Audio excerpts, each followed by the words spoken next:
Welcome to the Explainer. We've had a really packed week in AI. A lot of those abstract concepts we talk about, well, they are suddenly becoming very, very real.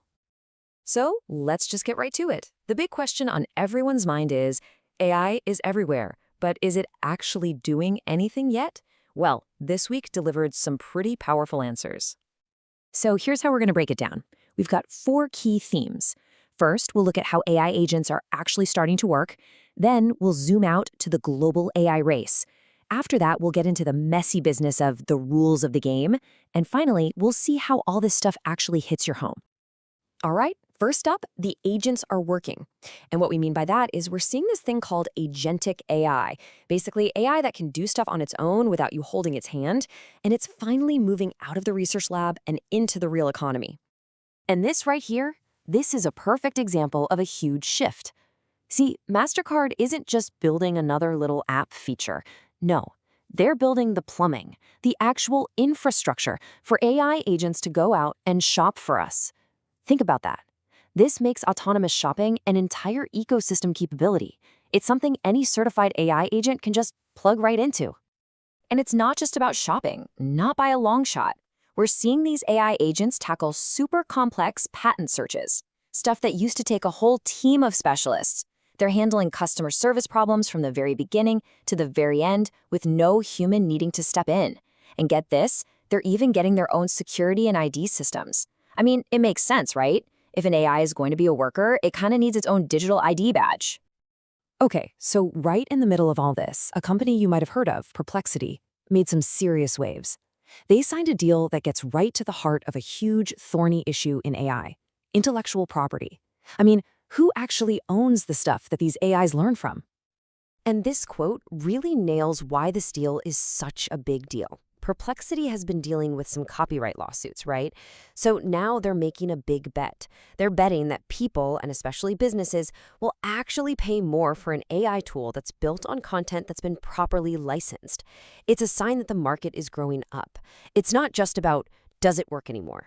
Now it's, does it work and play by the rules? Okay, let's shift gears and zoom way out. Because on a global scale, AI is right at the center of a massive power play. So on the world stage, China is making a really big push to be the one who shapes the international rules for AI. President Xi Jinping actually proposed a global AI governance body, and he framed AI as a public good. This is a classic move to position China as a leader in setting those big global standards. It's a pretty different approach from what you see in the US, which tends to favor rules for specific industries. And look, this isn't just political talk. The data, the actual numbers, show a really dramatic shift in what developers around the world are using. For the first time, the total downloads of Chinese open-source AI models have actually surpassed US models. What this means is we're creating a truly multipolar AI world. The innovation isn't just coming from one place anymore. But while all this is happening, some new research is flagging a weird but pretty serious risk in how these models behave. The term is sycophancy. Basically, it means the AI is a people pleaser. It just wants to agree with you. So it might tell you you're right, even when you're dead wrong. And you can see how that could be really dangerous in situations where you need the cold, hard truth, not just an AI trying to be your friend. Meanwhile, back in the corporate world, this whole race is being fueled by an amount of money that's, it's kind of hard to wrap your head around. $400 billion. That's a rough estimate of what the big tech companies are going to spend on AI infrastructure. We're talking data centers, chips, the whole shebang, just this year alone. But, and this is a big but, this massive spending spree is creating some serious tension. The tech companies see themselves in an AGI arms race, pouring billions in to win. But their investors, they're starting to get a little antsy. They're asking a pretty simple question. Okay, great, but when are we going to see some actual profits from all this, beyond making online ads a little better? And all of this, the agents, the global race, the money, it all leads us to the really messy but absolutely critical part: building the rules of the game. And more importantly, what happens when things go wrong? And this isn't some far-off sci-fi scenario. This is a real, sobering story out of Baltimore. A school's AI surveillance system flagged a student's bag of chips as a gun, and that mistake led to his arrest. The algorithm literally couldn't tell the difference between a snack and a weapon. And as the student said later, he was fearing for his life while being handcuffed and searched. So you see, a false positive isn't just a blip in the data. It's a terrifying real-world experience for the person on the other end. And this has, rightly, sparked a ton of criticism about needing much, much better human oversight before we put these systems in charge of things like school safety. So this whole thing forces the one question that everybody is grappling with now. Who is accountable when the AI is wrong? When an algorithm makes a mistake that has these kinds of consequences, who's on the hook? The company that made the AI? The school that bought it? The person who's supposed to be watching the monitor? Where does the buck stop? In response to risks like this, we're starting to see a kind of governance playbook take shape. And it's not just one big law, it's coming from all over.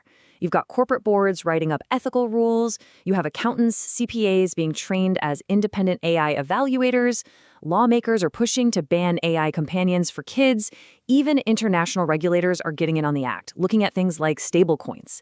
It's a full court press. Okay, for our last section, let's bring all of this right back home. How are these massive changes actually showing up in your day-to-day life, on the devices you're probably holding right now? Right on our phones, we're seeing two sides of the AI coin. On the one hand, you have AI as the protector. Google just announced that the AI on Android phones is now blocking over 10 billion malicious calls and messages a month. That's huge.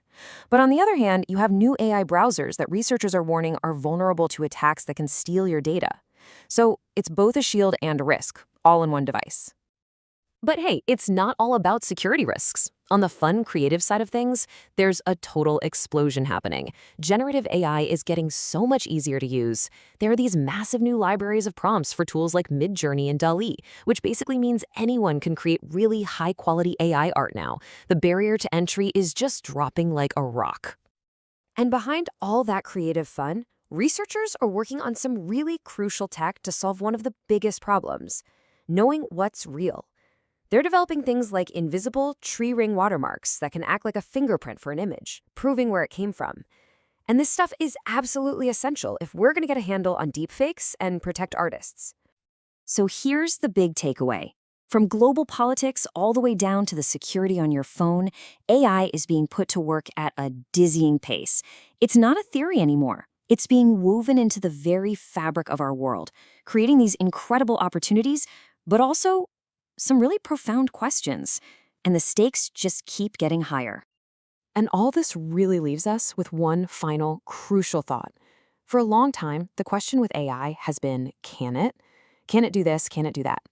But now, with AI making decisions about everything from our wallets to our borders, the key question is no longer can it, but should it? And that changes everything. Thanks for joining us for this explainer.